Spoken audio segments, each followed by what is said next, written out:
अस्सलाम वालेकुम my dear students, कैसे हैं आप सब लोग। होपफुली खैरियत से होंगे जी। जैसा कि आप जानते हैं कि हमारी क्लासेस चल रही हैं। आज हमने ओवरफ्लोइंग इंडिकेटर के बारे टेक्स्ट फॉर्मेटिंग के बारे में पढ़ना है। बेसिक चीज़ें हम पढ़ चुके हैं, एडवांस चीज़ें आज थोड़ी हमने क्लियर करनी है। जिसके अंदर रेड बॉक्स होता है, ओवरफ्लोइंग इंडिकेटर होता है, इसी तरह कॉलम्स के अंदर टेक्स्ट किस तरह लिखा जाता है, फिर टेक्स्ट टूल के अंदर जो सब टूल्स आते हैं वो तमाम के तमाम आज हमने कवर करना है। अगर मैं आपको रियलिटी बताऊँ तो ये टूल्स बहुत कम यूज़ होते हैं, लेकिन दैट्स बात आपको पता होना चाहिए। बिकॉज कि कब किस चीज़ की नीड आपको पड़ जाए ये आपको जो है वो नहीं होती पता। ठीक है। अच्छा, एक और मैंने एक चीज़ आपको बताई थी कि टेक्स्ट टूल, यहाँ पर हम मेन टूल ही यूज़ कर रहे थे, टी प्रेस करने से ये इसके सब टूल है। जब भी हम टेक्स्ट टूल लेते हैं और ड्रैग करते हैं तो हमारे पास क्या होता है, एक डमी सा टेक्स्ट लिखा हुआ आ जाता है। ठीक है, लेकिन इस टेक्स्ट का सबसे बड़ा प्रॉब्लम ये है कि ये फॉर्मेटेड नहीं होता है। ठीक है, तो हम क्या करेंगे, इस टेक्स्ट बॉक्स को सबसे पहले तो यहाँ से सेलेक्ट करेंगे और यहाँ से डिलीट की बटन प्रेस कर देंगे। यहाँ से मैंने आपको बताया एक लॉरम लिप्सम की वेबसाइट है, आप यहाँ पर आएंगे, यहाँ से टेक्स्ट को जनरेट कर लेंगे। अच्छा जनाब, अच्छा इधर से फ़ायदा क्या है वो भी मैं आपको बता दूँ। लाइक ये 5 पैराग्राफ का बोल रहा है। ठीक है भाई, क्रिएट मैंने पर क्लिक किया तो इसने मेरे को 5 पैराग्राफ जनरेट करके दे दिया। ठीक है, मैं यहाँ से अभी आई थिंक के 3 इनफ है, 3 उठा लेते हैं। ठीक है, अब आपने करना क्या होता है कि आपने टेक्स्ट बॉक्स ड्रॉ किया। ठीक है, अब आपने आ, यूं समझ लें कि यहाँ अपना कर्सर रखा, कंट्रोल ए दबाया, ये सेलेक्ट ऑल है। ठीक है, इसको डिलीट करने की जरूरत नहीं, आपने कंट्रोल वी प्रेस कर देना है।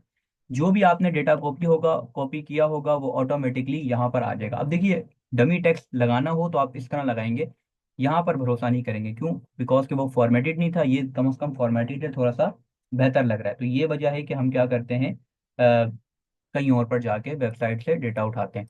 अच्छा, यहाँ पर मैं ये करता हूँ कि कैरेक्टर पैनल हम पढ़ चुके हैं, यहाँ से कैरेक्टर पैनल हमारा खुलता है। बाकी मैंने ये चीज़ों को यहाँ पर भी अपने पास राइट साइड पे भी रखा हुआ है। ठीक है ना, क्योंकि मैंने पैनल बनाया हुआ है। वो भी मैंने आपको तरीका बता दिया, प्रॉब्लम हो तो बता दीजिएगा। लाइक में यहाँ से 16, एक मेजरली 16 ही हम यूज़ कर रहे होते हैं अमूमन। तो 16 पर मैंने 16 फॉन्ट ले लिया है, यहाँ से मैं कंट्रोल ए करके कॉपी। ठीक है, और यहाँ से मैं सेकंड लाइन में आके इसको पेस्ट कर रहा हूँ। ठीक है, अगेन मैंने पेस्ट किया। अब थोड़ा सा आपने समझना है, मैंने यहाँ पर आप देखिएगा जब भी मैंने डेटा पेस्ट किया मेरा बॉक्स यहाँ तक है। ठीक है, यहाँ पर आपको रेड कलर का इंडिकेटर नज़र आ रहा होगा। ठीक है, रेड कलर का ये जो आपको बॉक्स नज़र आ रहा है, अगर मैं यहाँ से बैक पर जाऊँगा तो ये क्या करेगा, मजीद मेरे को ये देखिए मोटा हो गया।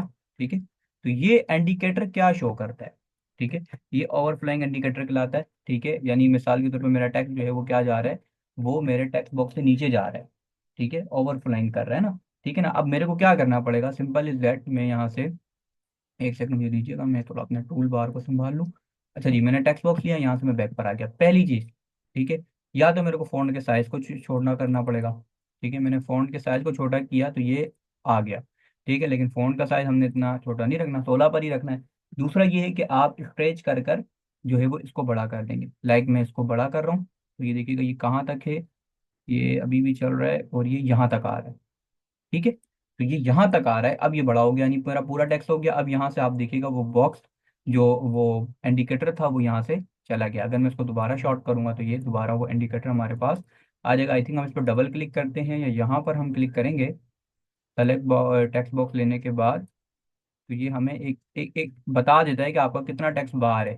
ठीक है, तो वो कोई तरीका कार है, आई थिंक वो शॉर्टकट की है, तो मेरे जहन से निकल गई है, लेकिन आप यहाँ से बस इंडिकेटर से ही पहचान सकते हैं। तो उम्मीद है कि यहाँ तक एक चीज़ समझ आ गई होगी। ठीक है, एक चीज़ तो ये होती है कि आपने टेक्स्ट को फॉर्मेटेड वे में ही जो है वो उठाना होता है। अच्छा, दूसरा एक और भी आप काम करते हैं, वो ये है कि लाइक मैं इसको थोड़ा सा छोटा कर लेता हूँ आप लोगों को दिखाने के लिए। ठीक है, अब देखिएगा ये भी थोड़ा बहुत बड़ा जा रहा है, लिहाजा हम यहाँ पर एक काम करते हैं कि क्या किया जाए इसके लिए। सबसे पहले मैं टेक्स्ट बॉक्स ले रहा हूँ। ठीक है, और यहाँ से मैं कंट्रोल ए कंट्रोल बी। ठीक है, क्योंकि हमने 3 पैराग्राफ कॉपी किए हुए थे। चाहिए थोड़ी, आई थिंक इसकी सेटिंग आउट हो गई है, हम दोबारा जो है वो, क्योंकि इसकी लिंक को ख़त्म करने के लिए। ठीक है, मैंने यहाँ से टेक्स्ट ग्रो किया, कंट्रोल बी किया, मेरे पास 3 पैराग्राफ आ गए। अभी मैं 3 पैराग्राफ पर ही चल रहा हूँ, बल्कि आई थिंक के 3 भी बहुत ज़्यादा होंगे जो चीज़ मैं समझाना चाह रहा हूँ। दैट्स वाई हम यहाँ पर सिर्फ 2 पैराग्राफ रख रहे हैं अपने पास। ठीक है, और मैं इसके साइज को इंक्रीज डिक्रीज कर रहा हूँ। ठीक है, और यहाँ से इसको मैं बड़ा कर लेता हूँ। ठीक है, आपने देखा होगा कि मुख्तलिफ जो मैगजीन्स होते हैं या इस तरह के अखबार होते हैं, उनमें इस तरह टेक्स्ट को लिखा जाता है कॉलम वाइज। ठीक है, सवाल ये पैदा होता है एक यहाँ पर कि इस तरह टेक्स्ट को क्यों लिखा जाता है। अभी हमने पैराग्राफ पैनल पढ़ा नहीं है, वरना हम पैराग्राफ पैनल के अंदर आकर यहाँ पर जस्टिफाई क्लिक करेंगे तो ये थोड़ा बेहतर होगा। ठीक है, इस तरीके से टेक्स्ट जो है वो लिखा होता है।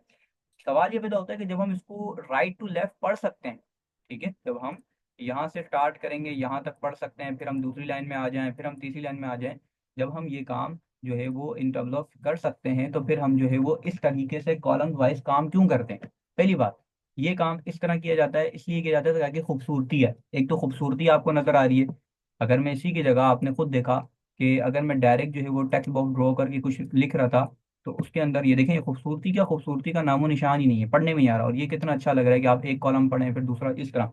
अच्छा, दूसरा सबसे बड़ी बात, अहम बात ये होती है कि इस तरीके से जब टेक्स्ट हमारे पास लिखा होता है, तो जब बहुत बड़ी बड़ी लाइन होती हैं, अखबार है या कहीं भी, आप खुद गौर कीजिए, आप जब फोकस करके पढ़ रहे हैं, अब आप यहाँ से स्टार्ट हुए, पढ़ना शुरू हुए, पढ़ना शुरू हुआ, अब आप यहाँ पर गए, यहाँ पर गए, यहाँ पर गए, ठीक है, अब आप फॉर एग्जाम्पल दूसरी लाइन में थे, अब आप जैसे ही यहाँ पर आएंगे ना, तो आप कंफ्यूज हो सकते हैं कि यार मैं तीसरी लाइन में पढ़ूँ या चौथी लाइन में पढ़ूँ, तो आप हो सकता है चौथी लाइन शुरू कर दें।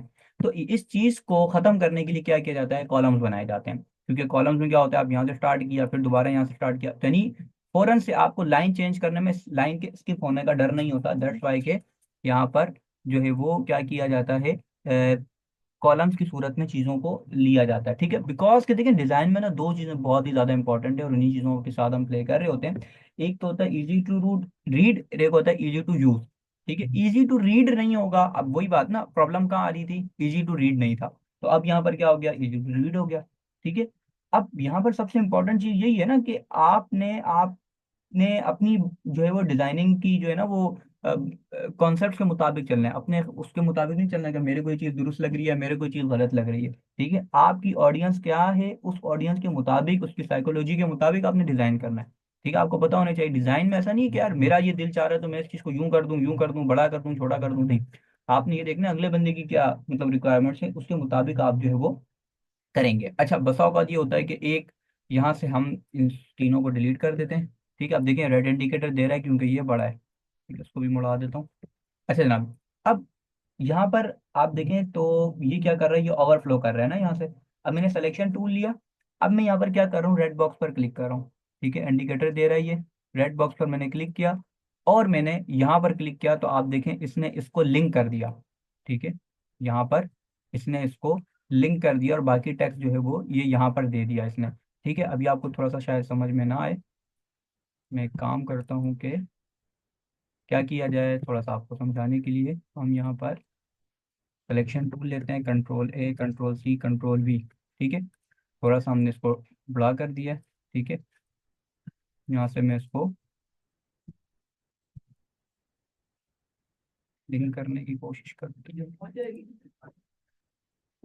आई थिंक ये कोई प्रॉब्लम कर रहा है, बिकॉज कि देखें, एक प्रॉब्लम सबसे बड़ा है, वो ये है कि जो क्रैक वर्जन होता है उसमें कभी भी कोई भी एरर आ जाते हैं। ठीक है, कभी भी जितना भी एरर आए, सॉरी, उसके ऊपर होता है, और जब चाहे जो है वो error they they. I think या तो मैं इसकी कुछ सेटिंग को हो गया। ठीक है, तो ये कुछ कर रहा है प्रॉब्लम, एक सेकंड मुझे दीजिएगा। होना तो यही चाहिए कि ये कनेक्ट होकर डायरेक्ट आ जाए और प्राइमरी सेकेंडरी बन जाए, लेकिन ये है कि हम इसको एक बार और देख लेते हैं, बिकॉज ये एरर क्यों दे रहा है। अच्छा जनाब, आप टेक्स्ट बॉक्स लें। ठीक है, अच्छा इसके कॉलम्स खुद भी आप बना सकते हैं, ज़रूरी नहीं है जो मिल गया वही मिल गया, लेकिन ये है कि मैं यहाँ पर ये आप करें।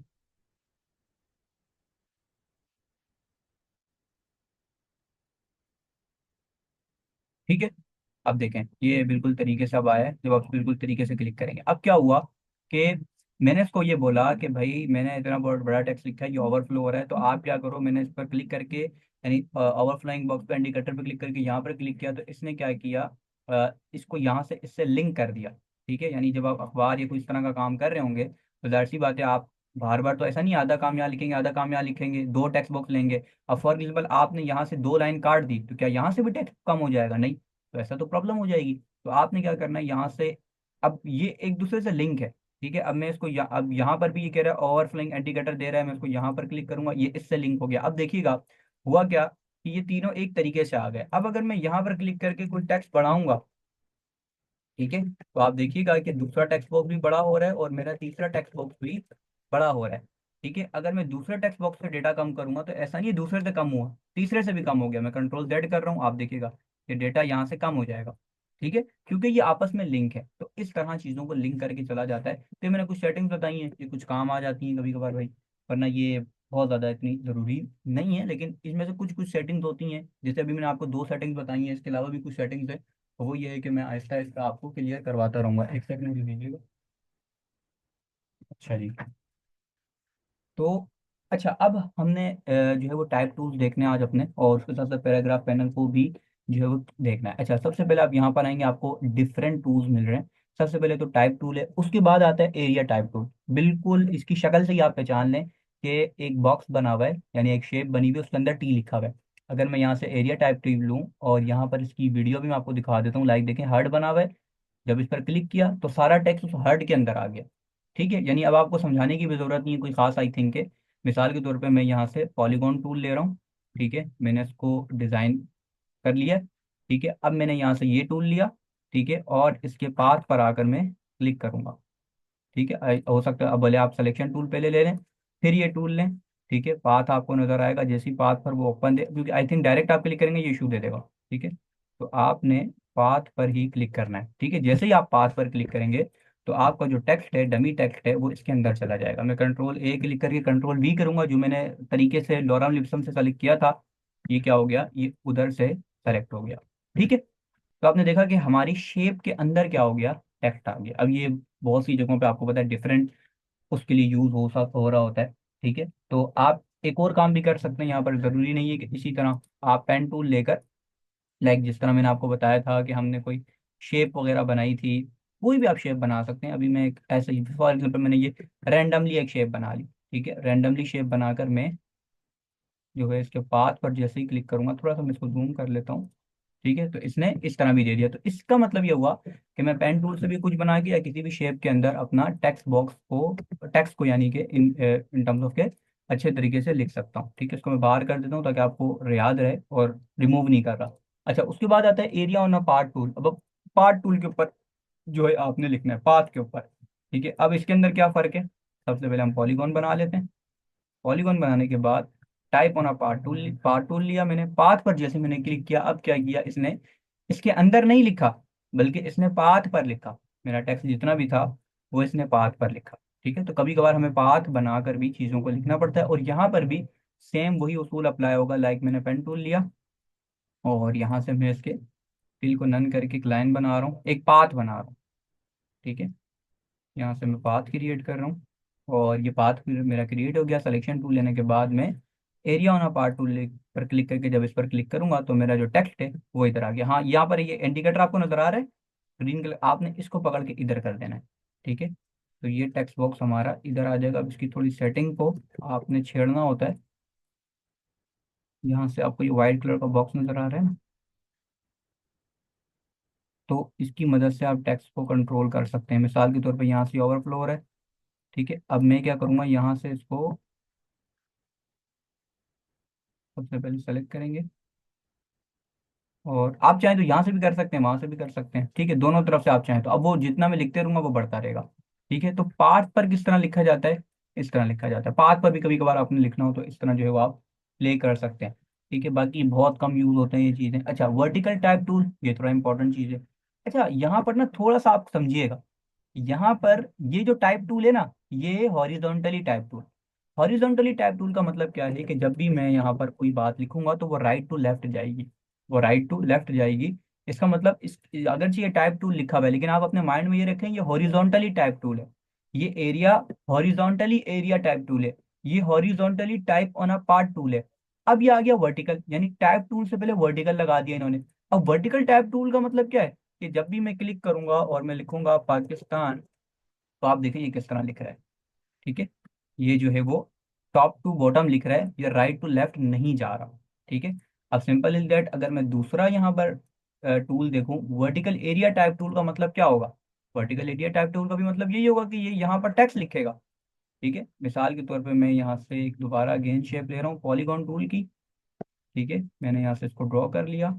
यहाँ पर लाते हैं, अब क्या होगा, ये राइट टू लेफ्ट जा रहा था, ठीक है, सॉरी लेफ्ट टू राइट जा रहा था, हम इंग्लिश पढ़ रहे हैं, लेफ्ट टू राइट जा रहा था, अब ये टॉप टू बॉटम जाएगा।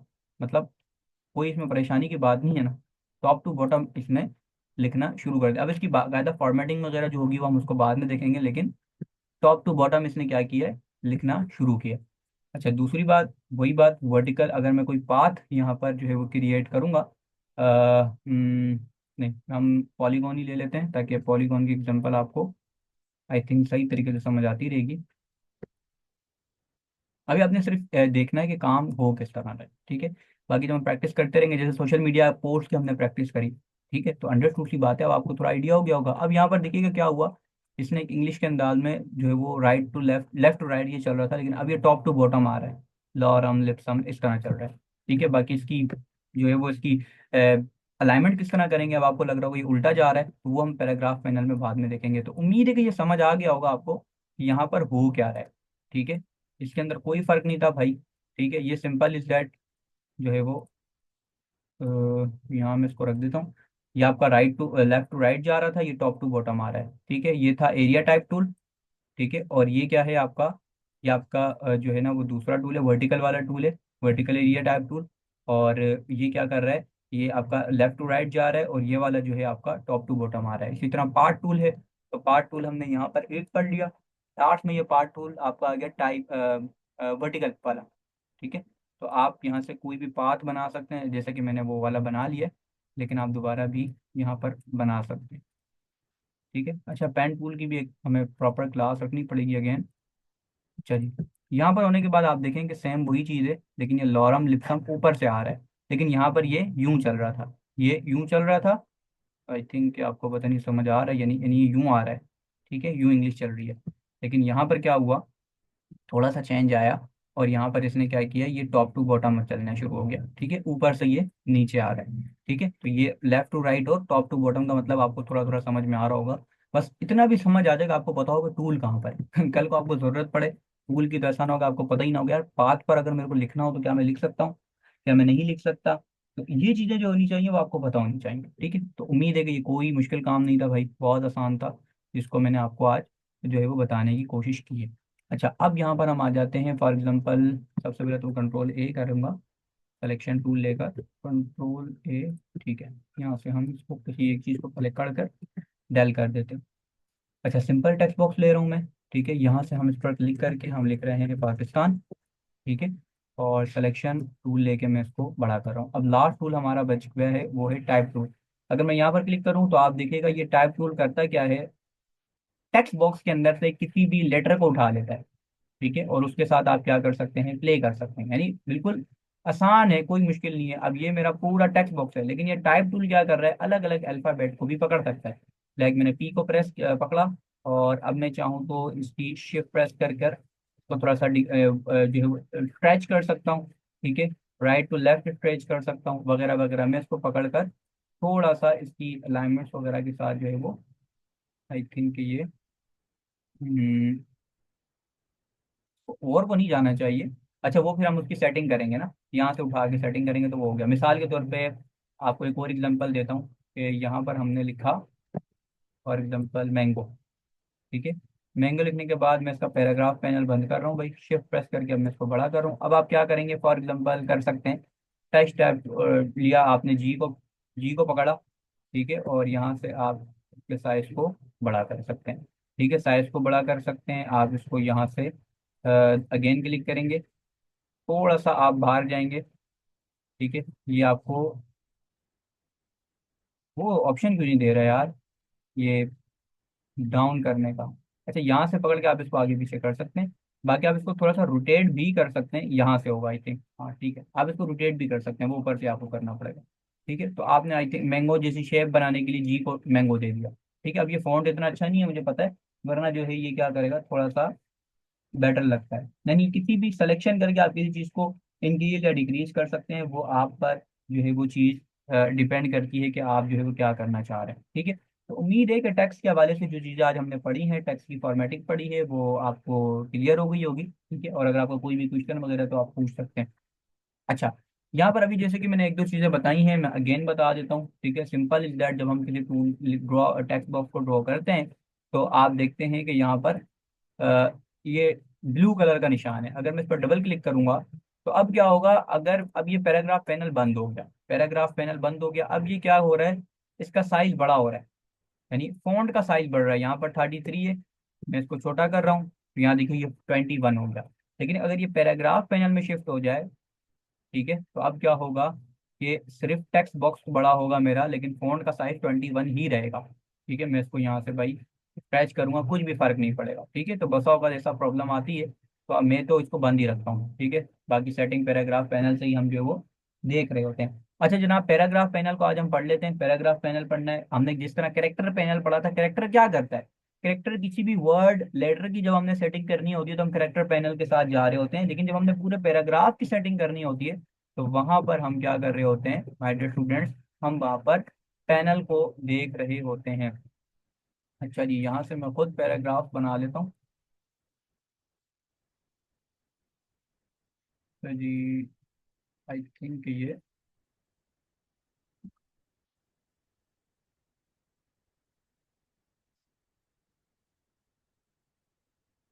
कुछ प्रॉब्लम कर रहा है मेरे पास। एनीवे, हमें क्या, हम सिंपल दैट यहाँ से नॉर्मल इप्सम हमने खोल के रखी हुई है। यहाँ पर मैं आता हूँ, यहाँ से मैं अगेन दो पैराग्राफ को सेलेक्ट कर रहा हूँ और इलस्ट्रेटर पर आने के बाद, अच्छा मैं ये सोच रहा हूँ कि मेरा जो है वो इलस्ट्रेटर थोड़ा सा लैग क्यों कर रहा है। ठीक है, तो बहुत सारी वजूहत हो सकती हैं, एक ये भी हो सकती है, तो हम बंद कर देते हैं। चलिए इलस्ट्रेटर पर आते हैं। अच्छा जी, अब मैं हमने क्या पढ़ना है, क्या बोल रहा था मैं, पैराग्राफ पैनल पढ़ना है। पहली बात, प्रॉपर्टी बार में आप पैराग्राफ पे क्लिक करेंगे, पैराग्राफ पैनल खुल जाएगा, लेकिन भाई यहाँ पर बहुत कम ऑप्शन है। तो मैंने आपको तरीकाकार अच्छा वाला बताया, आप विंडो के अंदर आएंगे, विंडो पर आने के बाद आप नीचे चले जाएंगे और यहाँ पर आपको एक ऑप्शन मिलेगा टाइप का। ठीक है, टाइप के अंदर जाने के बाद आपको जिस तरह कैरेक्टर पैनल मिलता था उसी तरह पैराग्राफ पैनल मिलेगा। तो ये आपके पास पैराग्राफ पैनल जो है वो खुल गया है। अच्छा जी, पैराग्राफ पैनल आपके पास खुल गया यहाँ पर। अब मैंने यहाँ पर इसको ऐड किया हुआ है, जैसे ही मैं इसको बंद करता हूँ ये यहाँ पर आ जाता है, ये कैरेक्टर पैनल है, ये आपकी लेयर्स वगैरह आ रही हैं और यहाँ पर आपका फिर पैनल वगैरह सारे आपके आ जाते हैं। कलर मूड है, कलर्स हैं, ठीक है, यहाँ पर आपकी प्रॉपर्टीज हैं, लाइब्रेरीज हैं, वगैरह वगैरह जितनी भी चीज़ें हैं वो यहाँ पर आपकी क्या है, वो ऐड है। ठीक है, प्रॉपर्टीज वगैरह भी आपके ऐड है। अब यहाँ पर जैसे मैंने क्लिक किया तो मेरे पास पैराग्राफ पैनल आ गया। पैराग्राफ पैनल में क्या है, सबसे पहले तो डिफरेंट टाइप्स ऑफ अलाइनमेंट्स हैं। ये आपने मतलब बेसिक चीजें ही हैं, कोई इसमें मुश्किल बात नहीं है। लाइक आप लेफ्ट पर करेंगे तो आपका टेक्स्ट लेफ्ट से शुरू होगा, राइट पर वो इतना ख्याल नहीं रखेगा, बल्कि जहां पर कोई चीज छोटा टेक्स्ट होगा, बड़ा टेक्स्ट होगा, जैसे कि ये बड़ा था तो इसने यहाँ से एक गैप दे के नीचे आ गया। सेंटर पर क्लिक क्लिक करूंगा तो ये सेंटर अलाइन कर देगा चीजों को। ठीक है, और राइट अलाइन करूंगा तो ये यहाँ से स्टार्ट होकर राइट पर ये बिल्कुल चिपका देगा। ठीक है, राइट से ये चिपका देगा, लेफ्ट से लेफ्ट में चिपका देगा और सेंटर से ये सेंटर में लेके आएगा। बल्कि ये भी थोड़ा सा अलाइनमेंट्स करिए, बाकी हम इसको ये लास्ट अलाइन से थोड़ा सा देखें, जस्टिफाई तो करेगा। जस्टिफाई का मतलब होता है तमाम लाइन को ठीक कर देगा, लेकिन लेफ्ट लाइन क्या करेगा कि यहाँ पर ला रहा है। ठीक है, इसी तरह सेंटर लाइन कर देगा लेकिन लास्ट लाइन को सेंटर में रखेगा। इसी तरह ये भी अलाइन कर देगा लेकिन लास्ट लाइन को ये राइट पर रखेगा। और ये तरीके वाला लाइन है, जिस तरह पूरे अलाइंस होते हैं ये चीजें। ठीक है, तो यहाँ पर जो है वो आपके साथ है कि आप किस तरह प्रे करें। वैसे हम इसको लेफ्ट अलाइन ही रखते हैं भाई, कभी कभार हमें राइट अलाइन या उस तरह कुछ करना पड़ता है तो हम कर देते हैं। अलाइनमेंट्स के बाद हमारे पास ऑप्शन आते हैं यहाँ पर बुलेट के। ठीक है, तो मैं जैसे ही बुलेट पर क्लिक करता हूँ तो मेरे सामने यहाँ पर दो बुलेट लग गए। ठीक है, यहाँ पर इस मेरे ख्याल से भी स्पेस को कंसिडर कर रहा है। अच्छा, मैं अगर यहाँ पर क्लिक करूँ तो मेरे पास डिफरेंट टाइप्स ऑफ बुलेट्स का ऑप्शन है, सर्कल है, बॉक्स है, मैं कोई भी लगाना चाहता हूँ लगा सकता हूँ। थ्री डॉट पर क्लिक करके मजीद सेटिंग भी यहाँ पर खुल सकती है। लिस्ट का लेवल आप लगा सकते हो।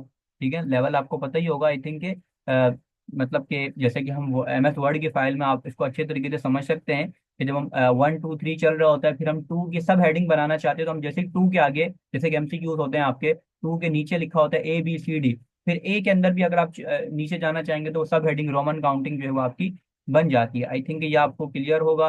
अलाइनमेंट आपने क्या रखनी है, बाकी ये तमाम चीज़ें आप यहाँ से कर सकते हैं। मेरे ख्याल से ये बताने की जरूरत नहीं है, लेकिन ये है कि मैं आपको बता देता हूँ, आसान सी चीज़ है, यहाँ आप थोड़े अच्छे तरीके से समझ जाएंगे। लाइक मैंने यहाँ पर सबसे पहले लिस्ट को खोल लिया। अब मैं लिख रहा हूँ मुल्कों के नाम, जैसे कि मैंने लिख दिया पाकिस्तान। ठीक है, अब मैं लिख रहा हूँ इंडिया, अब मैं चाह रहा हूँ इंडिया, इंडिया हो गया, पाकिस्तान हो गया। अब फॉर एग्जाम्पल पाकिस्तान ही था तो मैं पाकिस्तान की कुछ वो करना चाह रहा हूँ, इंटर प्रेस करके टेप की बटन दबाऊंगा तो मैं एक सब है उस पर आ गया। ठीक है, अब मैं यहाँ पर लिख रहा हूँ कराची। ठीक है, और कराची के बाद मैंने लिखा लाहौर। अब मैं लाहौर के या अंदर या कराची के अंदर हूँ, तो कराची के अंदर मैं मजीद कुछ लिखना चाह रहा हूँ तो मैंने लिख दिया सदर।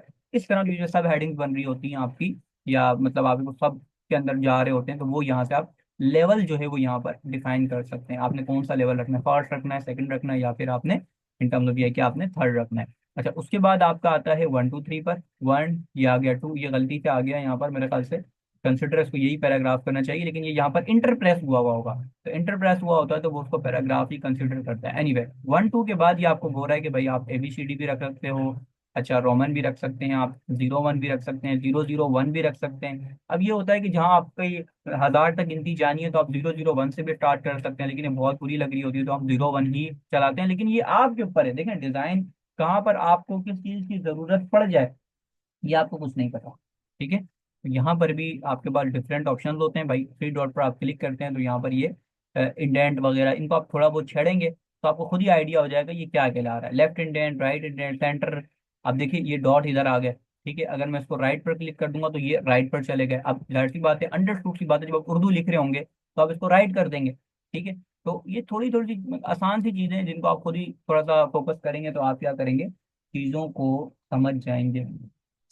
अच्छा जनाब, ये जो मैं आपको प्रॉब्लम बता रहा हूँ ना वो ये है कि लाइक मैंने यहाँ पर इंटर प्रेस किया तो ये इसको नीचे ले जाएगा, लेकिन ये पैराग्राफ पैनल आई थिंक खुला हुआ है। ये देखें, फोर आ गया। तो जैसे ही मैं अगेन यहाँ पर इंटर प्रेस करूंगा, यहाँ पर ये नहीं दे रहे, देखिए फोर। मैं कुछ लिखता हूँ पहले। ठीक है, फिर ये फाइव इंटर प्रेस करेंगे बनता रहेगा, तो यहाँ पर भी इसने टू दे दिया इंटर प्रेस होने की वजह से। तो इस तरह आप क्या करेंगे, इंटर प्रेस करते रहेंगे, चीज़ें आपकी बढ़ती रहेंगी। और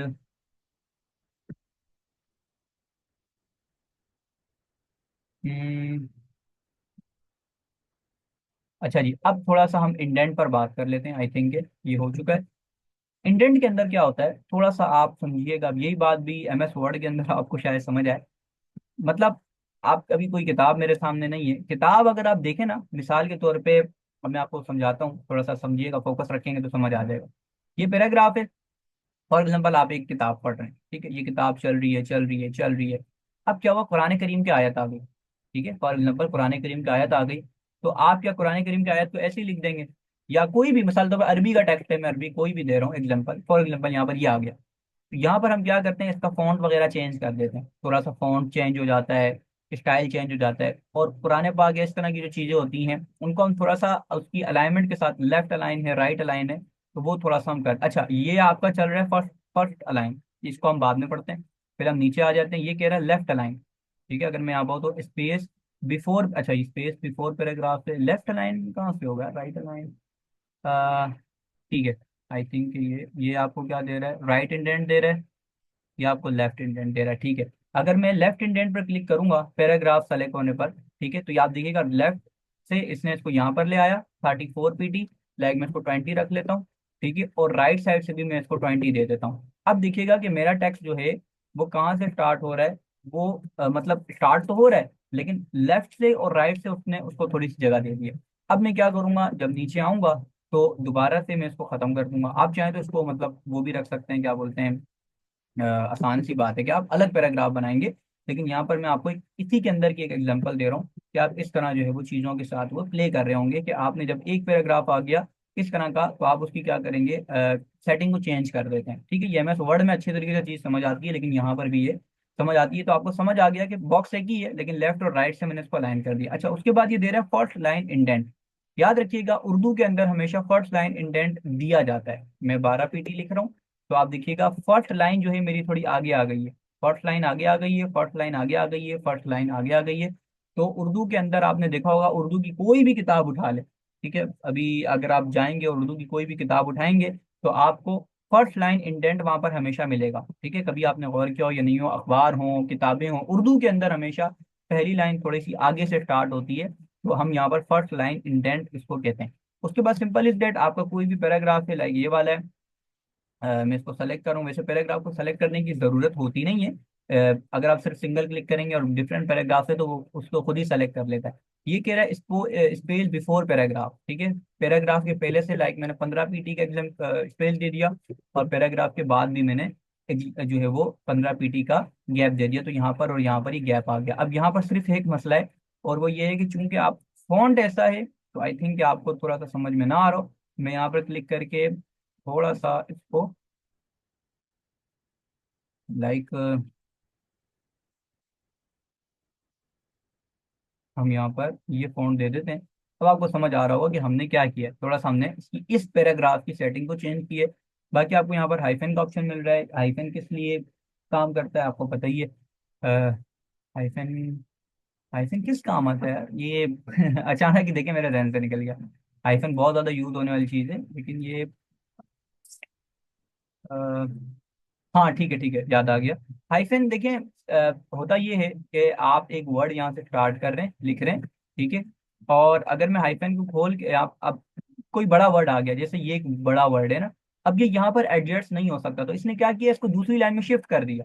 अगर आप हाइफन को बंद कर देंगे तो ये शिफ्ट कर देगा, और हाइफन को लगा देंगे तो आप देखिएगा यहाँ पर दूसरी लाइन से समझिएगा इसने क्या किया, आधा वर्ड लिखा विहाइकल, विहाइकल था गालिबन, तो इसने, हाँ ठीक है विहाइकल ही है यहाँ पर, बाकी विहाइकुला है, बल्कि ये कोई वर्ड है, तो इसने आधा यानी वर्ड को इसने बैक अगली लाइन पे नहीं भेजा बल्कि लाइन लगा दी। तो उमूमन ये बुरा ही लगता है, तो आप इस लाइन को हटा ही दें, ठीक है ना, आई थिंक, और फिर इसको यहाँ से जस्टिफाई वगैरह कर दें। वो आई थिंक बेहतर लगता है, क्यों अब बेहतर लग रहा है। अब उसने खुद ही अपने हिसाब से जो है ना वो क्या कर ली, दे दी, लेकिन उसने हाइफन नहीं लगाया, ठीक है, यानी कौन से वर्ड को कहाँ लाना है, कितनी स्पेस देनी है, वो खुद ही उसने एडजस्ट कर ली। तो ये बेसिक से ऑप्शन हैं, कोई इसके अंदर बड़े ऑप्शन नहीं है, ये थोड़ी बहुत चीजें थी। उम्मीद है कि आपको यहाँ तक क्लियर हो गई होंगी।